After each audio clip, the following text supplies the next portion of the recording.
Baik, bismillahirrahmanirrahim. Assalamualaikum warahmatullahi wabarakatuh.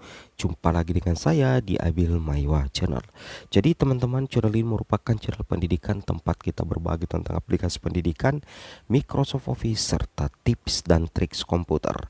Jadi pada video kali ini Bapak Ibu ya, kembali lagi admin akan berbagi sebuah video informasi terkait nasib tunjangan guru setelah berlakunya kurikulum baru atau kurikulum merdeka. Jadi tentunya ini menjadi informasi yang sangat dinanti-nantikan oleh guru penerima tunjangan ya. Guru penerima tunjangan setelah nantinya berlaku kurikulum baru, kurikulum merdeka, bagaimana nasib kita guru-guru yang selama ini menerima tunjangan. Seperti itu ya. Oke, tanpa basa-basi lagi kita langsung saja cek informasinya. Jadi breaking news, beginilah nasib tunjangan sertifikasi guru dan tunjangan lain di kurikulum merdeka. Jadi sebentar lagi kita akan melaksanakan kurikulum merdeka Bapak Ibu ya, meskipun sudah ada sekolah yang juga sudah melaksanakan kurikulum merdeka. Namun di sini kurikulum merdeka itu adalah salah satu program andalan dari Kemdikbudristek Bapak Ibu ya. Nah, tentunya terkait dengan tunjangan kira-kira bagaimana, kita langsung saja to the point di sini. Jadi dikatakan ya, untuk informasi tentang tunjangan sertifikasi guru dan tunjangan lain di kurikulum merdeka, ternyata memang nasib tunjangan sertifikasi guru dan tunjangan lainnya akan terpengaruh akibat adanya kurikulum merdeka. Nah, jadi menurut artikel ini, untuk kurikulum merdeka memang sedikit ya adalah pengaruh terkait tunjangan sertifikasi dan tunjangan lainnya ketika kurikulum merdeka ini berlaku. Di sini kita bisa cek bersama Bapak Ibu ya.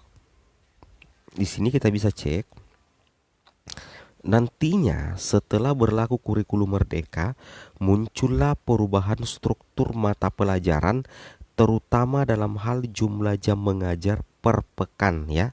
Jadi nantinya setelah berlaku kurikulum merdeka muncullah perubahan struktur mata pelajaran terutama dalam hal jumlah jam mengajar per pekan. Nah, di sini Bapak Ibu perlu ketahui sebagai contoh untuk jenjang SMA pada mata pelajaran pendidikan agama Islam dan budi pekerti pada kurikulum K13 itu terdapat 3 jam Bapak Ibu ya. Maka pada kurikulum baru, kurikulum merdeka menjadi 2 jam saja.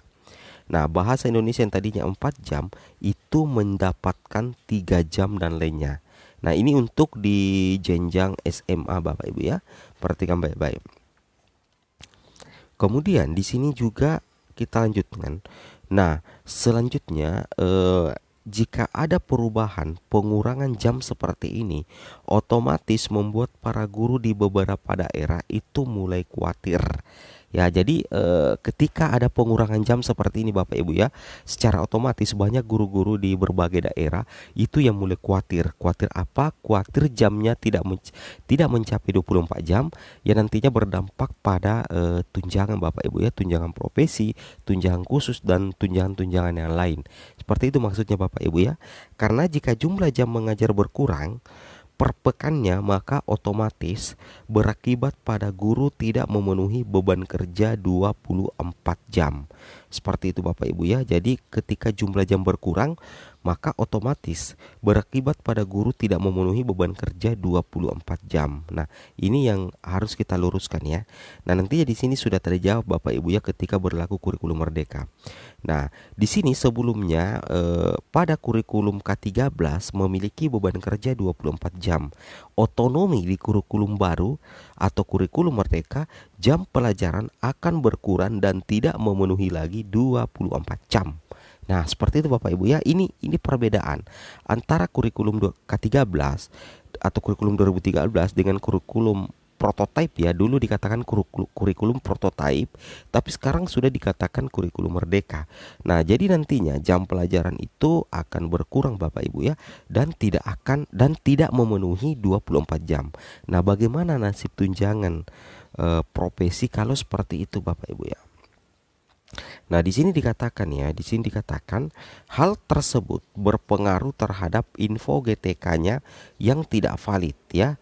Jadi ketika kurikulum baru berlaku dan info GTK masih terset tingkat 13, secara otomatis nantinya itu tidak akan valid sehingga berujung tidak bisa menerima tunjangan sertifikasi guru. Termasuk juga mungkin tamsil atau tambahan penghasilan guru. Sebab di beberapa daerah untuk mendapatkan tamsil guru juga harus memenuhi 24 jam seperti itu ya. Nah, kira-kira bagaimana nasibnya kalau seperti itu? Kita bisa cek di sini Bapak Ibu ya. Tidak usah khawatir. Nah, oleh sebab itu, nah disinilah terjawab.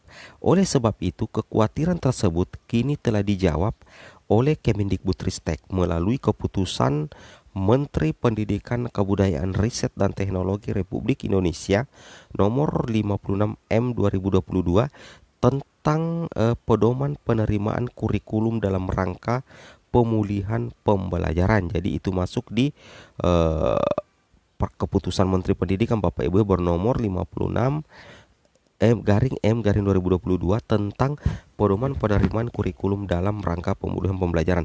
Jadi kekhawatiran dari guru-guru itu terjawab di peraturan ini Bapak Ibu ya.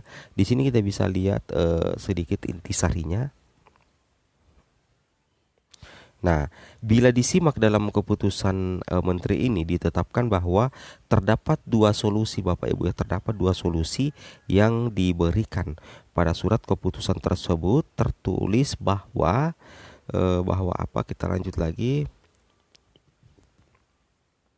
Bahwa setelah diberikan tugas tambahan lain sebagai koordinator proyek penguatan profil pelajar Pancasila masih tidak dapat memenuhi ketentuan paling sedikit 24 jam tatap muka per minggu karena perubahan struktur kurikulum, guru tersebut diakui 24 jam tatap muka per minggu jika pada kurikulum 2013 telah memenuhi paling sedikit 24 jam tatap muka per minggu. Nah, seperti itu ya.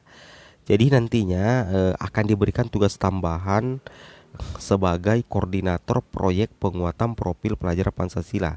Dan apabila masih tidak memenuhi ketentuan 24 jam tatap muka per minggunya, maka akan tetap diakui Bapak Ibu ya, akan tetap diakui 24 jam sepanjang di kurikulum 2013 itu telah memenuhi 24 jam.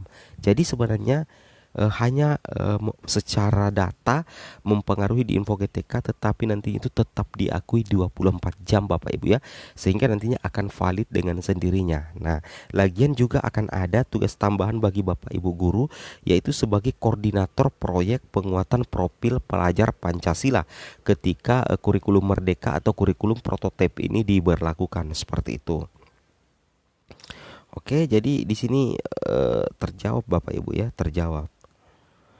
Jadi perhatikan pada pernyataan tersebut menerangkan bahwa sebagai contoh jika pada satu sekolah terdapat guru yang memiliki jam mengajar kurang dari 24 jam per minggunya, maka guru tersebut dapat mendapatkan tugas tambahan sebagai koordinator proyek. Seperti itu ya. Jadi bisa menjadi koordinator proyek.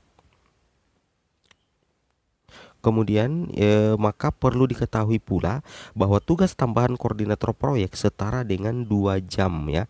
2 jam pelajaran per rombel. Jadi Bapak Ibu ketika sebagai koordinator proyek di kurikulum merdeka itu setara dengan 2 jam pelajaran per rombel. Namun jika setelah ditambahkan tugas tambahan tersebut masih kurang dari 24 jam per minggunya, maka dapat berlaku solusi kedua. Seperti itu Bapak Ibu ya, maka dapat berlaku solusi kedua. Oke.